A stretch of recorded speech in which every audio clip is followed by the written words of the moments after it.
కొత్తగా స్టిచ్చింగ్ చేసే వాళ్ళైతే ఇలాంటి చిన్న చిన్న టిప్స్ మనకు తప్పకుండా తెలియాలండి.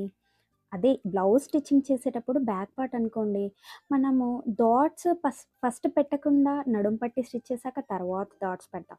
అలా కాకుండా ఫస్ట్ మనం ఇక్కడ చూపిస్తున్నాను చూడండి, షోల్డర్ మధ్యలోకి ఫోల్డ్ చేసుకున్నామంటే 4 ఫోల్డ్ అయ్యి మనకిక్కడ డాట్స్ కరెక్ట్‌గా వస్తాయన్నమాట సెంటర్ పాయింట్‌కి. ఇలా ఖర్చు అనేది ఇచ్చేసుకొని మనం ఇక్కడ డాట్ పొడవు ఎంత కావాలో అలా పెట్టుకోవాలి. నేను 3½ నుంచి 4 మనం అలా పెట్టుకోవచ్చు. ఇక్కడైతే 4 అయితే పర్ఫెక్ట్‌గా ఉంటుంది. నేను ఇక్కడ డాట్ 4 ఇక్కడ స్టిచ్ చేశాను చూడండి.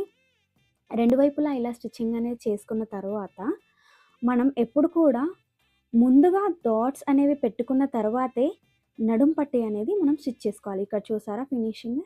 తర్వాత ఇక్కడ చూసారా నేను నడుం పట్టీని అటాచ్ చేస్తున్నాను.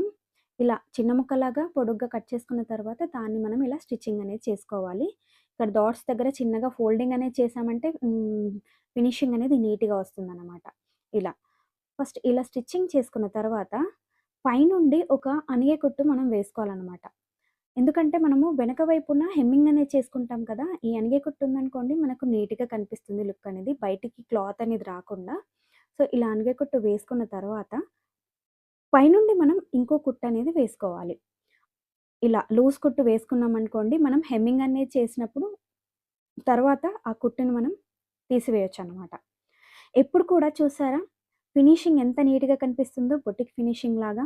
మనం ఎప్పుడు కూడా డాట్స్ పెట్టిన తర్వాతనే నడుం పట్టి అనేది స్టిచ్ చేశామనుకోండి, ఇలా లుక్ అనేది నీట్‌గా కనిపిస్తుంది. బ్లౌజ్ కూడా బాగా కనిపిస్తుంది. చూడండి ఎంత బాగా కనిపిస్తుందో. వీడియో నచ్చితే లైక్ చేయడం మాత్రం మర్చిపోదు. అలాగే నా ఛానెల్‌ని సబ్స్క్రైబ్ చేసుకోండి. Thank you for watching.